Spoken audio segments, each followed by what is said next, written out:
Cancer ரொம்ப அதிகமாயிட்டு வருது. So கேன்சருக்கு இன்டர்வென்ஷன் ரேடியாலஜி மூலமா ஏதாவது பண்ண முடியுமா அப்படின்னு கேட்டா, ஸோ கேன்சரை வந்து இயர்லியா கண்டுபிடிச்சா ஒரு சில ட்ரீட்மெண்ட் பண்ண முடியும். ஸோ இன்டர்வென்ஷன் ரேடியாலஜி ஸோ கேன்சர்ல வந்து என்ன மாதிரி ரோல் இருக்குன்னு பார்ப்போம். So first of all diagnosis, நம்ம சிடி அல்ட்ராசவுண்ட் இதில் வந்து பார்த்தீங்கன்னா ஏதாவது ஒரு பகுதியில் கட்டியை கண்டுபிடிச்சிரும். அது போக அதை கன்ஃபார்ம் பண்றதுக்கு வந்து பார்த்தீங்கன்னா இன்டர்வென்ஷன் ரேடியாலஜியில் பயாப்சி மூலமா ஒரு சின்ன டிஷ்யூ பிட்டாட்டம் எடுத்து அதை கன்ஃபார்ம் பண்றதுக்கு அது உதவுது. ஸோ பயாப்சி மூலமா நம்ம வந்து நார்மலான கட்டியா இல்லை அது ஒரு கேன்சர் கட்டியான்ட்டு டிஃபரன்ஷியேட் பண்ண முடியும். கேன்சர் கட்டிலேயே அதனோட கிரேட் என்ன, அது என்ன டைப் ஆஃப் கேன்சர், மாலிகுலர் டெஸ்டிங்லாம் வந்து பார்த்தீங்கன்னா அனுப்ப முடியும். ஸோ அதுவே ஒரு பெரிய ரோல். ஏன்னா வந்து பார்த்தீங்கன்னா ஃபர்ஸ்ட் ஆஃப் ஆல் அது வந்து கேன்சர் கட்டி தானா அப்படின்ட்டு நம்ம கன்ஃபார்ம் பண்ணணும். சரிங்களா? ரெண்டாவது, கல்லீரல்ல வந்து கேன்சர்ஸ் வந்து இயர்லி ஸ்டேஜஸா இருக்க பட்சத்துல வந்து நம்ம ஊர்ல காமனா சொல்றது, அதாவது ஊசி மூலமாவே கரைக்க முடியாதா இல்ல மருந்துகள் மூலமாவே கட்டிகளை கறக்க முடியாதா அப்படின்னு கேட்பாங்க.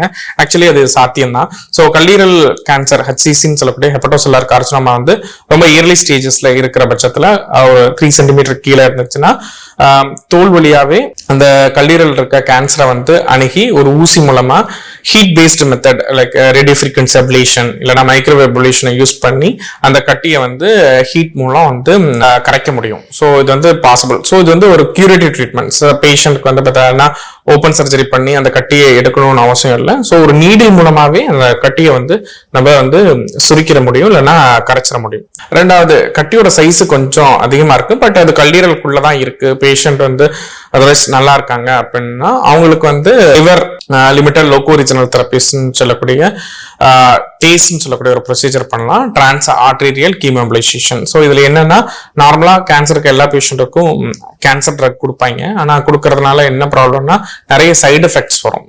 அதாவது அந்த மருந்து வந்து கேன்சர் செல்களை மட்டும் அழிக்கிறது மட்டும் இல்லாம உடம்புல இருக்க நார்மல் செல்லுக்கு அஃபெக்ட் பண்ணும். அதனால நிறைய சைடு எஃபெக்ட்ஸ் இருக்கும். ஸோ அதே கேன்சர் மருந்தை நம்ம வந்து கட்டிகளுக்கு சப்ளை பண்ணக்கூடிய அதை ரத்த குழாய்கள்ல மட்டுமே செலுத்தி அதனோட சைடு எஃபெக்ட்ஸை குறைக்கலாம். ஸோ இந்த டேஸ்ன்ற ப்ரொசீஜர்ல நம்ம தொடையிலையோ இல்லை மணிக்கட்டிலையோ வந்து பார்த்தீங்கன்னா ஒரு சின்ன கத்தீட்டர் எடுத்துட்டு போயிட்டு கட்டியை சப்ளை பண்ணக்கூடிய அந்த ரத்த குழாய்கள்ல மட்டும் செலக்டிவா இந்த கேன்சர் ட்ரக்கை வந்து டெலிவரி பண்றதுனால maximum amount of the drug வந்து இந்த கேன்சர் செல்ல மட்டும் போய் அஃபெக்ட் ஆகி அதை மட்டும் தாக்கி அளிக்கிற மாதிரி இருக்கும். அந்த ட்ரக் வந்து நார்மல் மற்ற உடல் உறுப்புகளுக்கு எந்த பாதிப்பும் ஏற்படுத்தாது. ஆனா அதே டைம்ல வந்து நம்மளால நிறைய ட்ரக்கை ஒரே டைம்ல மேக்ஸிமம் டோஸ்ல அந்த கேன்சர் செல்ஸ் கொடுக்க முடியும். இதனால வந்து பார்த்தீங்கன்னா பேஷண்டோட லைஃபை வந்து பார்த்தீங்கன்னா ப்ரொலாங் பண்ண முடியும், சைடு எஃபெக்ட்ஸ்ல வந்து பார்த்தீங்கன்னா தடுக்க முடியும். தேங்க்யூ.